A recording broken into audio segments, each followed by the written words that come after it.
हाय दोस्तों, कैसे हैं आप लोग। Welcome to my channel. My name is Sanjay. आज है 28 मई के सारे इंपॉर्टेंट करंट अफेयर्स के क्वेश्चन इस वीडियो में। तो चलिए बिना देर के स्टार्ट करते हैं हमारे पहले क्वेश्चन से।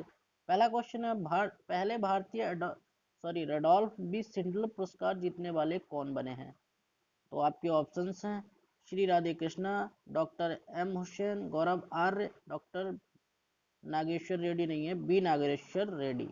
इसमें प्रिंटिंग में थोड़ा मिस्टेक हो गया, सॉरी। क्या है, बी नागेश्वर रेड्डी। चलिए, इसका जो राइट आंसर है वो क्या है। इसका राइट आंसर भी ऑप्शन नंबर डी, मतलब कि बी नागेश्वर रेड्डी। क्या है, बी नागेश्वर रेड्डी ये है इस पुरस्कार के विजेता। और ये पुरस्कार दिया क्यों जाता है, देखिए, ये अमेरिका सोसाइटी जो है, एक अमेरिकन सोसाइटी ऑफ इंडोस्कोपी है, उसके द्वारा इस पुरस्कार को दिया जाता है।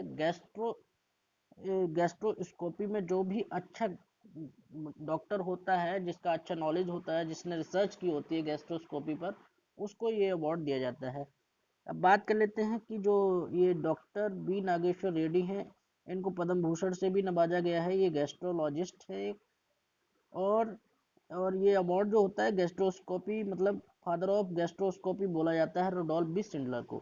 दिया किसके द्वारा जाता है, American society of gastrointestinal endoscopy. तो चलिए अगले क्वेश्चन की तरफ बढ़ते हैं। हमारा अगला क्वेश्चन जो है क्वेश्चन नंबर 2, फेक बस्टर नामक डिटेक्टर किस संस्थान द्वारा विकसित किया गया। Fake buster, IIT Kanpur, IIT Ropar, IIT Mumbai, IIT Delhi.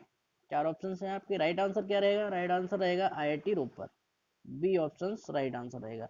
तो ये फेक बस्टर क्या होता है, सबसे पहले फेक बस्टर समझ लेते हैं। फेक बस्टर क्या है, ये विकसित किया गया है आईआईटी रोपड़ और मोनाश विश्वविद्यालय के शोधकर्ताओं के द्वारा। दो लोगों की इसमें मेहनत है, दो लोग जुड़े हुए। एक तो ये आईआईटी रोपड़ है अपने इंडिया के, और ऑस्ट्रेलिया के मोनाश विश्वविद्यालय के शोधकर्ताओं द्वारा ये बनाया गया है वर्चुअल कॉन्फ्रेंस में भाग लेके। जैसे कि मान लीजिए आपने मेरी इमेज या किसी फेमस आदमी की इमेज चेंज कर दी, उसको एडिटिंग कर दिया, किसी गलत के व्यूज लगा दिए उस पर, तो ये उसको बदनाम करने के लिए ऐसी चीज़ें अब निर्माण कर ली गई हैं। ऐसा एक डिटेक्टर बनाया गया है जिसका नाम है फेक बस्टर। तो उससे पता चल जाएगा कि ये किस बंदे ने ऐसा काम किया है। सोशल मीडिया में बहुत सारी ऐसी चीज़ें होती रहती हैं डेली, तो उन सबको भी इससे आसानी से पता लगाया जा सकता है।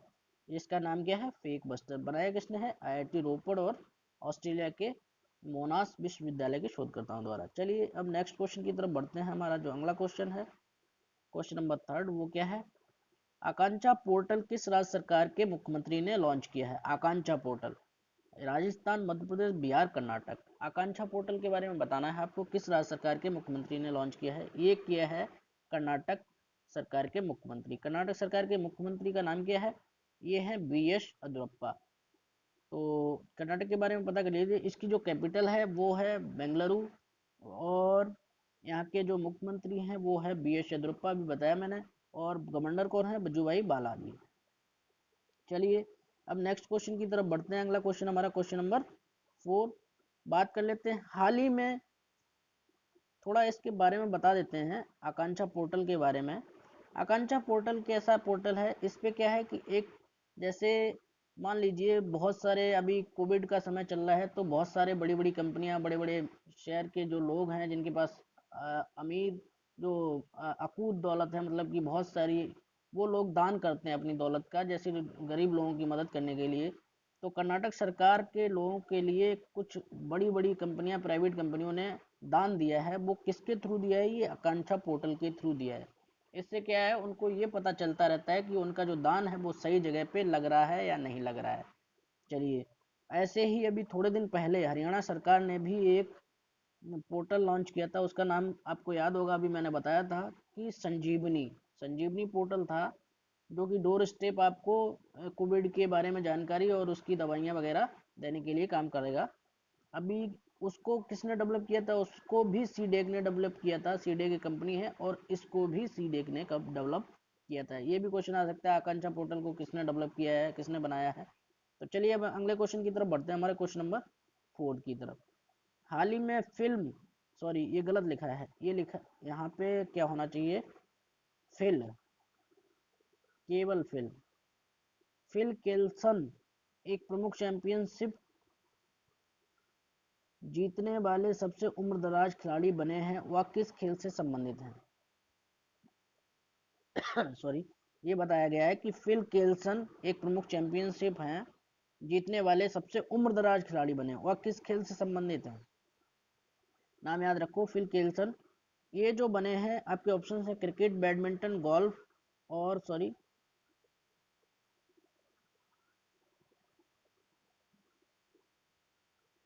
Table tennis. इसका जो राइट आंसर रहने वाला है वो क्या है, गोल्फ। क्या रहेगा, गोल्फ। ये कौन थे, ये एक गोल्फर हैं। इनकी जो उम्र हो गई है वो 50 ईयर है। 50 मतलब बहुत होती है एक प्लेयर के लिए, 50 साल के हो गए हैं तब इन्होंने एक चैंपियनशिप जीती है। ये कहाँ के हैं, ये यूएसए के हैं, अमेरिका के सबसे उम्रदराज खिलाड़ी बन गए हैं जिन्होंने ये गोल्फर में अपना एक चैंपियनशिप जीता है। इनके पास टोटल कितनी चैंपियनशिप है, 6 चैंपियनशिप इन्होंने जीत रखी है। चलिए अगले क्वेश्चन की तरफ बात कर लेते हैं। हमारा अगला क्वेश्चन क्या है, क्वेश्चन नंबर 5। देश की प्रथम महिला फ्लाइट टेस्ट इंजीनियर कौन बनी है? फ्लाइट टेस्ट इंजीनियर, आपके ऑप्शंस है अवनी चतुर्वेदी, भावना कांत, शिवांगी सिंह, आश्रिता। तो इसका जो राइट आंसर रहने वाला है वो है आश्रिता। आश्रिता कहाँ की है, ये कर्नाटक की रहने वाली हैं। ये बनी है महिला फ्लाइट टेस्ट इंजीनियर, अभी हाल ही में ये महिला फ्लाइट टेस्ट इंजीनियर बनी है आश्रिता। बाकी ऑप्शन देख लीजिए, अवनी चतुर्वेदी ये फाइटर जेट की पहली महिला बनी थी चलाने वाली इसको। भावना कांत ये 2021 में अभी रिपब्लिक डे पर ये फ्लाइट उड़ाने वाली पहली महिला बनी थी। और सॉरी, और शिवांगी सिंह का नाम सुना होगा आपने, ये भी राफेल को उड़ाने वाली पहली महिला बनी हुई थी। चलिए ऑप्शन याद रखिए अपना, इसका जो राइट आंसर था वो था आश्रिता। अगले क्वेश्चन की तरफ बढ़ते हैं। हमारा अगला क्वेश्चन है क्वेश्चन नंबर 6। हाल ही में किस बैंक ने बेंगलुरु शहर में मोबाइल एटीएम लगाए हैं? देखो, ये एक प्राइवेट बैंक है, इसने अपने मोबाइल एटीएम लगा रही है, बहुत सारे शहरों में लगा दिए। अभी किस शहर में जल्दी में ही लगाया है, बेंगलुरु में लगाया है। तो कौन सी बैंक है ये जिसने अपना मोबाइल एटीएम लगाया? मोबाइल मतलब चलते फिरते वैन में जब भी लोगों को ज़रूरत पड़े तो वैन वहाँ आ जाती है और लोग वहाँ से पैसे ले लेते हैं। मोबाइल का मतलब ही होता है इधर उधर चलना। तो इसका जो राइट आंसर है वो क्या है, PNB bank, SBI bank, HDFC bank और कैनरा बैंक। तो राइट आंसर है इसका एचडीएफसी बैंक। एचडीएफसी बैंक मतलब housing development and finance corporation bank. इसकी स्थापना कब हुई थी, 1994 में। इसके जो अभी हेडक्वार्टर है मुंबई में, और जो इसके हेड है वो है शशिधर जगदीशन। कौन है, शशिधर जगदीशन। याद रखिए, हेडक्वार्टर मुंबई में है, स्थापना 1994 में हुई थी, और इसके जो हेड हैं वो शशिधर जगदीशन है। चलिए अगले क्वेश्चन की तरफ बढ़ते हैं। हमारा अगला क्वेश्चन है क्वेश्चन नंबर 7। सी हैट ओपीडी पोर्टल को किसने लॉन्च किया है? सी हैट, ये एक नया पोर्टल लॉन्च हुआ है। इसका जो लॉन्च किया है वो किसने किया है? नरेंद्र मोदी, नितिन गडकरी, डॉक्टर हर्षवर्धन और राजनाथ सिंह, सॉरी। तो सी हेड ओपीडी होता क्या है इसके बारे में बता देते हैं, ये पोर्टल है क्या। देखो, ये पोर्टल है, ये हमारे जितने भी आर्म फोर्सेस के जवान हैं, जो भी हमारे सैनिक हैं, उनके जो फैमिली मेम्बर्स हैं और जो भी हैं उनको कंसल्ट करने के लिए ऑनलाइन वर्चुअल सी हेड ओपीडी पोर्टल को लॉन्च किया गया है। जैसे आप अभी कोरोना के चक्कर में अभी एक दूसरे से डॉक्टर से इतना संपर्क नहीं होता है, तो इस पोर्टल पे जाके आप अपना रजिस्ट्रेशन करा के अपने जो भी फादर हैं या जो मदर हैं उनको कंसल्टेंस करवा सकते हैं। वहाँ से आप कंसल्ट कर सकते हैं किसी ऑनलाइन डॉक्टर से, वो आपको दवाई और मेडिसिन सारी चीज़ बताएंगे एक नियम के साथ। तो इसको लॉन्च किसने किया है?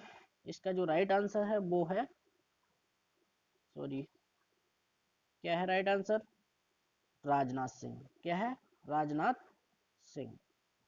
ऑप्शन नंबर डी इसका राजनाथ सिंह की कंस्टिट्यूएंसी क्या है? लखनऊ। चलिए अब नेक्स्ट क्वेश्चन की बात कर लेते हैं। हमारा नेक्स्ट क्वेश्चन जो है क्वेश्चन नंबर 8, MGM स्टूडियो का अधिग्रहण अमेजन ने कितनी राशि देकर किया है? अभी हाल ही में MGM स्टूडियो नाम तो सुना होगा आपने, इसका क्या कर लिया है, इसको खरीद लिया है अमेजोन ने कितने रुपए दे के खरीदा है इसको? इसको ऑप्शन है $4.67 बिलियन, $5.97 बिलियन, $6.48 बिलियन और $8.45 बिलियन। इसका जो राइट आंसर है वो है $8.45 बिलियन। MGM स्टूडियो को कितने पैसे में खरीद लिया है? $8.45 बिलियन में। अमेजोन के बारे में पता कर लेता हूँ। अमेजोन क्या है? अमेजोन एक ई कॉमर्स साइट है जो कि बहुत ही बड़ी साइट है पूरे वर्ल्ड में। सब जगह इसकी सप्लाई है, सब जगह इनके प्रोडक्ट्स बिकते हैं, सब जगह लोग इस्तेमाल करते हैं अमेजोन को। और इसकी जो स्थापना हुई थी वो 1994 में हुई थी। इसके जो हेड हैं जिनका नाम क्या है? Jeff Bezos. चलिए अब अगले क्वेश्चन की तरफ बात कर लेते हैं। हमारा अगला क्वेश्चन क्या रहने वाला है? क्वेश्चन नंबर 9, किस राज्य के मरीजों का कोविड वार्डों में नकारात्मक कोविड रिपोर्ट के साथ सरकारी अस्पतालों में मुफ्त इलाज किया जाएगा?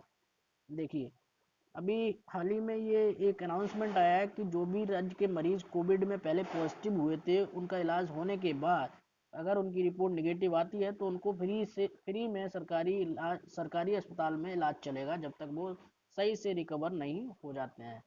तो अब ऑप्शन है पश्चिम बंगाल, छत्तीसगढ़, उत्तर प्रदेश, बिहार। इसका राइट आंसर क्या है? उत्तर प्रदेश। उत्तर प्रदेश सरकार ने इसका अनाउंसमेंट किया है। तो उत्तर प्रदेश के बारे में पता कर लेते हैं। उत्तर प्रदेश की जो कैपिटल है वो है लखनऊ। यहाँ के जो मुख्यमंत्री हैं योगी आदित्यनाथ हैं और यहाँ की जो राज्यपाल हैं आनंदीबेन पटेल हैं। चलिए अब अगले क्वेश्चन की तरफ बात कर लेते हैं। हमारा अगला क्वेश्चन क्या है? क्वेश्चन नंबर 10, मान्यता प्राप्त पत्रकार जिनकी कोविड-19 में मृत्यु हो गई उनके मुआवजे की वृद्धि की किस सरकार ने पहल की है? देखिए जो अभी कोविड में बहुत सारे लोग मर गए हैं, तो अभी जो जर्नलिस्ट थे, जो रिकॉग्नाइज जर्नलिस्ट थे, जिनको मान्यता प्राप्त थी, वो भी कुछ जर्नलिस्ट मर गए हैं, मृत्यु हो गई है उनकी। तो उनको मुआवजा उनकी मुआवजा की राशि बढ़ाने के लिए किस सरकार ने एक पहल की है? झारखंड, तमिलनाडु, पंजाब, राजस्थान। तो किसने की है? ये की है तमिलनाडु सरकार ने। किसने? तमिलनाडु सरकार ने। तमिलनाडु की अब बात कर लेते हैं। तमिलनाडु के जो मुख्यमंत्री हैं वो है MK स्टालिन। यहाँ के जो गवर्नर हैं वो कौन है? बनवारी लाल पुरोहित हैं। और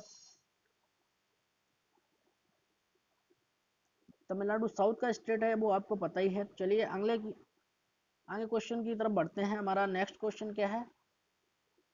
क्वेश्चन नंबर 11, कौन सी भी GST परिषद बैठक की अध्यक्षता वित्त मंत्री निर्मला सीतारमण ने नई दिल्ली में 28 मई को की है? देखियो ये जो GST बैठक हुई है, अभी GST परिषद की बैठक हुई है 28 मई यानी आज ही हुई है, उसकी कौन सी भी ये कौन सा नंबर है जिसको उन्होंने अध्यक्षता की है? 34, 57, 71 या 43? तो ये इसका राइट आंसर क्या रहने वाला है? इसका राइट आंसर है 43वीं बैठक थी जिसकी अध्यक्षता की थी हमारी जो फाइनेंस मिनिस्टर हैं निर्मला सीतारमण जी ने। चलिए अब आगे बात कर लेते हैं नेक्स्ट क्वेश्चन पे। तो हमारा नेक्स्ट क्वेश्चन क्या है? अब हम बात करेंगे कल वाले वीडियो के क्वेश्चन के बारे में। जो 27 का जो लास्ट क्वेश्चन था हमने पूछा था, आप लोगों ने जवाब भी दिए हैं कुछ लोगों ने अच्छे से। आज बात कर लेते हैं हम उसका आंसर का। मोहाली इंटरनेशनल हॉकी स्टेडियम का नाम बदलकर क्या रखा गया? तो इसका जो राइट आंसर है वो है option number A, Balbir Singh senior. इनके नाम पर ये हॉकी इंटरनेशनल स्टेडियम का नाम बदल दिया गया है। मोहाली वाले का बलवीर सिंह सीनियर हो गया है। चलिए अब नेक्स्ट क्वेश्चन, आज के वीडियो के क्वेश्चन की बात करेंगे हम लोग। वो किस राज्य सरकार ने राज्य में आवश्यक सेवा रखरखाव अधिनियम लागू किया है? तो ये किसने किया है? जो ESMA होता है, एसेंशियल सर्विस मेंटेनेंस एक्ट होता है, उसके बारे में किस राज्य सरकार ने एक अधिनियम चालू किया है, एक्ट चालू कर दिया है? इसके ऑप्शंस हैं बिहार, छत्तीसगढ़, हिमाचल प्रदेश और उत्तर प्रदेश। इसका राइट आंसर आपको कमेंट बॉक्स में करना है। और वीडियो अच्छा लगे तो उन दोस्तों के पास भेजो जो तैयारी कर रहे हो एग्जाम की। और अपना ख्याल रखिए, घर पे रहिए, बाहर ना जाइए अननेसेसरी, क्योंकि कोरोना बहुत तेज़ी से फैल रहा है। Thank you.